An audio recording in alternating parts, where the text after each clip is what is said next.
श्री स्वामी समर्थ. नमस्कार. बघा, उद्या आहे रमा एकादशी, वसुबारस म्हणजे दिवाळी सणाची उद्यापासून सुरुवातच होत आहे.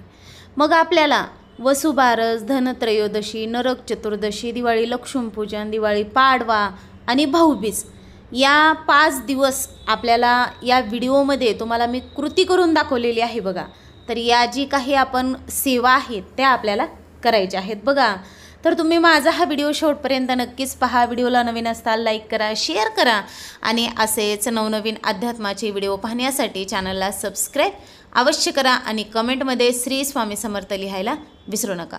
आता सगळ्यात महत्त्वाचं म्हणजे दिवाळी सण म्हणजे माता लक्ष्मीचे पूजन. तर आपल्याला माता लक्ष्मीचे स्वागत जे आहे ते या पद्धतीने करायचे आहे.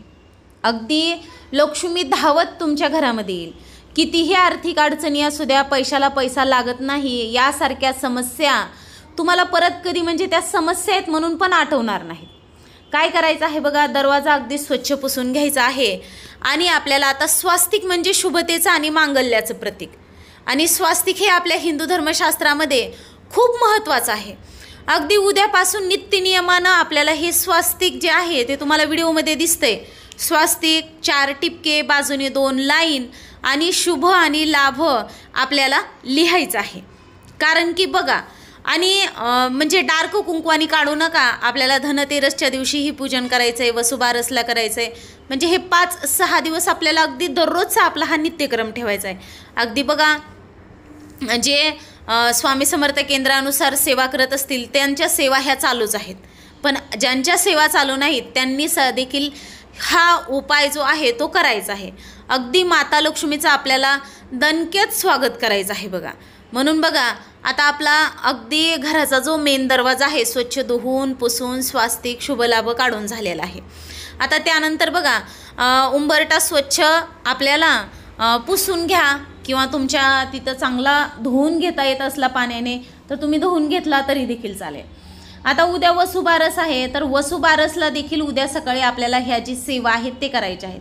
एकादशी तिथी ही भगवान विष्णू आणि माता लक्ष्मी यांना समर्पित असते. मग जर उंबरटा आपला इतका सुशोभित दिसला तर माता लक्ष्मी आपल्या घरामध्ये येणारच, आणि माता लक्ष्मी ही आपल्या दारावरती दिवसातून 7 वेळा येते. मग जरी सकाळी माता लक्ष्मी येऊन गेली तेव्हा सेवा नाही झाली तर दुसऱ्या वेळेस आल्यावर तर तिला इतकं छान दिसल्यावर लक्ष्मी नक्कीच घरात येईल ना. म्हणून आपल्याला देवीचं स्वागत अशा प्रकारे करायचं आहे. बघा, इथे मी हळद घेतलेलं आहे, त्यामध्ये गुलाबजल घेतलेला आहे आणि आपल्याला या पद्धतीने उंबरट्याचं हळदीचं लेपन. आता बघा, तुम्ही म्हणताल तुमचा उंबरटाही नाही लाकडाचा, हळदीचं लेपन केले, पण काही हरकत नाही. माझी इच्छा आहे, माझा विश्वास आहे म्हणून मी करते. आता कसं आहे बघा, काही वेळेस ना नाही शक्य होत, आणि तुमच्याकडे जो आहे त्यावरती तुम्ही करा. देव तुमचा कशाचा उंबरटा हे बघत नाही. तुमचा तो जे काही करतात ना, तो तुमचा देव हा भक्तीचा भुकेला आहे, तुमची भक्ती बघतोय म्हणून मी तर करते. म्हणून बघा, या पद्धतीने आपल्याला हळदीचं जे लेपन आहे ते उंबरट्यावरती करायचं आहे. अगदी प्रत्येक एकादशी, प्रत्येक गुरुवार, अमावस्या, पौर्णिमा ही आपली नित्यक्रम आहे आणि ह्या सेवा आपल्याला चालूच ठेवायच्या आहेत. बघा, ज्यांच्या सेवा चालू आहेत त्यांना घरामध्ये नक्कीच सकारात्मक बदल जे आहेत ते झालेले असतील. तर आता हे उंबरट्याचं हळदीचं लेपन मी करून घेतलेलं आहे. बघा, आता आपल्याला हे हळदीचं लेपन केलं आहे. मग उद्या एकादशीच्या दिवशी बघा, आपल्याला अष्टलक्ष्मीचे जे 8 टिपके ते हळदी कुंकाने उंबरट्यावरती द्यायचे आहेत. बघा, आणि अगदी ओवाळून घ्यायचे. आता व्हिडिओमध्ये तुम्हाला दिसतंय, पण मी तुम्हाला आपल्याला 4-5 दिवसाचं बघायचं आहे आणि थोडक्यात देखील सगळ्यांना अपेक्षा असते पटकन व्हिडिओ संपावा म्हणून तुम्हाला सांगायले. आता इथं मी स्वास्तिक काढून घेतलं होतं दरवाजावरती, दरवाजाला हळद कुंकू लावते. अक्षदा म्हणजे आपल्याला त्या स्वास्तिकला ओवाळून घ्यायचं आहे, आपल्या दरवाजाला ओवाळून घ्यायचं आहे. कारण की ह्यातून तर सगळ्या गोष्टी आपल्या घरामध्ये येतात. मग ते सकारात्मक नकारात्मक जर ह्या सेवा केलेल्या असतील आपल्या घराच्या मेन दरवाजावरती तर वाईट शक्ती कशाला प्रवेश करतील आपल्या घरामध्ये. म्हणून या सेवा सणवाराला देखील करायच्यात, अगदी प्रत्येक गुरुवारी करायच्यात. तसेच उद्या एकादशी आहे. मग उद्या एकादशीला आपल्याला तुळशी मातेचे पूजन करायचे. पण उद्या एकादशीला तुळशी मातेला बघा पाणी घालत नाही, दूध देखील अर्पण करायचं नाही आणि हात देखील लावायचा नाही. आपल्याला तुळशी मातेचे पूजन करून घ्यायचे आहे. अगदी जागा तुळशी मातेची स्वच्छ रांगोळी काढून घ्यायची आहे आणि आपल्याला अशा पद्धतीने दिवाळी सणाच्या 5 दिवस ही जी पूजा आहे ती करायची आहे. म्हणजे आपल्या अंगणातली, दाराची, उंबरट्याची ही सेवा जी आहे मी तुम्हाला दाखवलेली आहे, त्या पद्धतीने तुम्हाला करायची आहे. अगदी मोठी रांगोळी नाही काढणं झाली, तुम्ही छोटीशी लक्ष्मीचे पावलं जरी काढले तुळशीसमोर देखील तरी देखील चालेल. कारण की तुळस देखील एक माता लक्ष्मीच आहे आणि दिवाळीला लक्ष्मीपूजन असतं. त्यामुळे माता लक्ष्मीचं स्वागत आपल्याला छान करायचं आहे. देवी मग आपल्यावर नक्कीच प्रसन्न झाली पाहिजे. आपल्या जीवनातील समस्या, अडचणी ह्या कायमच्या दूर झाल्या पाहिजे. आता बघा, कधीही रांगोळी काढल्यावर त्यावरती हळदी कुंकू टाकायचं असतं, त्याशिवाय आपली रांगोळी पूर्ण होत नाही. आता या ठिकाणी दिवाळी सण आहे म्हणून मी पैशांचे लक्ष्मीचे पावलं काढलेले आहेत आणि थोडंसं मला जमेल तसं डेकोरेशन करण्याचा प्रयत्न केलेला आहे. तुम्हाला आवडलं असेल तर नक्कीच मला एक कमेंट करून सांगा की छान डेकोरेशन झालं आहे. या पद्धतीने दिवाळीला वसुबारस असो, धनतेरस असो, लक्ष्मीपूजन, पाडवा, याच पद्धतीने आपल्याला तुलसी मातेचे देखील पूजन करायचे आहे, जेणेकरून तुलसी माता देखील लक्ष्मीच आहे. तर बघा, आणि तुलसी ही भगवान विष्णू यांना अतिशय प्रिय आहे. तिची सेवा झाली म्हणजे आपल्याला भगवान विष्णू यांचा देखील आशीर्वाद मिळणार आहे. आता मी हे अगोदर सेवा का तुम्हाला दाखवल्यात, कारण की उंबरट्याचं हळदीचं लेपन सुकत होतं, त्यामुळे माता अजूनही सुकते. कारण की त्यावरती रांगोळी काढायला घेतली ना तर ती हळदीनं लगेच पिवळी होते बघा. म्हणून अगोदर मी लक्ष्मीचे पावलं काढून घेतलेले आहेत. तुळशी मातेसमोर मी पैशांनी लक्ष्मीचे पावलं काढलेले आहेत आणि इथं मी रांगोळीनं मला येत आहेत, तर मी त्या पद्धतीने लक्ष्मीचे पावलं काढलेले आहेत. तुम्हाला जर वाटत असेल की स्पेशली फक्त लक्ष्मीचे पावलं काढण्याचा व्हिडिओ आम्हाला बनवून टाका, तर तुम्ही कमेंट करा, मी नक्कीच लक्ष्मीचे पावलं काढून तुमच्यासाठी एक व्हिडिओ अपलोड करेन. बघा, आता इथे जरी तुम्हाला नाहीच काही जमलं तर उंबरट्यावरती हळदीचं लेपन करून आपल्याला स्वास्तिक काढायचं आहे बघा. आणि स्वास्तिक काढताना कधीही 4 टिपके 2 लाईन ज्या आहेत त्या द्यायच्या आहेत.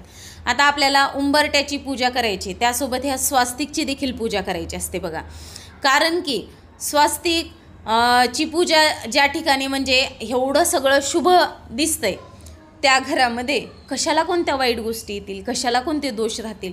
कितीही प्रखर वास्तुदोष असू द्या, ग्रहदोष असू द्या, नजरबाधा, नजरदोष, नकारात्मकता, मी तर म्हणाल तिला पळता भुई कमी पडल जर एवढं सुशोभित आपण केलं तर. कारण की असं ज्या ठिकाणी इतकं सुशोभित जी कोणती महिला करत असेल तिथं अलक्ष्मी फिरकणार पण नाही, तिथं लक्ष्मीच राहणार. मी म्हणाल ती घरातलीच लक्ष्मी म्हणजे एक लक्ष्मी म्हणजे कडक लक्ष्मी आहे आणि त्या घरामध्ये लक्ष्मीच राहणार बघा. अलक्ष्मी आपल्या आसपास देखील घुमणार नाही. म्हणून आपल्याला ह्या सेवा जी आहेत ते करायच्या आहेत. आता उद्या आपला दिवाळीचा पहिला दिवा देखील आहे आणि आपल्याला उंबरट्याच्या बघा अनेक महिलांना प्रश्न पडतात, उजव्या बाजूने लावू की डाव्या बाजूने लावू की आतल्या बाजूने उजवू की बाहेर बाजूने उजवू, असा प्रश्नच आणू नका. अगदी उंबरट्याच्या बाहेर तुम्ही 4-5 दिवे लावले का तरी देखील चालतात.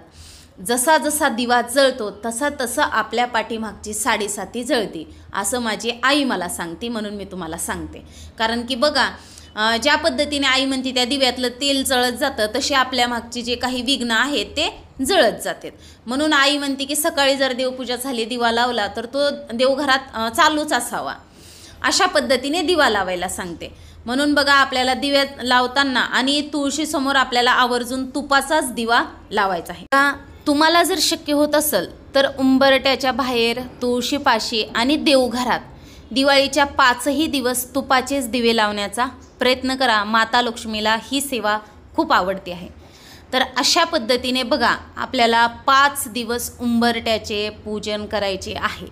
तर तुम्हाला बघा, माझा हा व्हिडिओ मी कृती करून केलेला आहे, तुम्हाला आवडला असेल तर नक्कीच जास्तीत जास्त शेअर करा आणि चॅनलला नवीन असताल सबस्क्राईब करा आणि मला कमेंट करून नक्कीच कळवा की तुम्हाला व्हिडिओ कसा वाटला. अशा प्रकारे झालेली सेवा स्वामी महाराजांच्या चरणी अर्पण करते आणि माझा हा व्हिडिओ इथंच थांबवते. तुम्हा सर्वांना दिवाळी सणाच्या खूप खूप शुभेच्छा.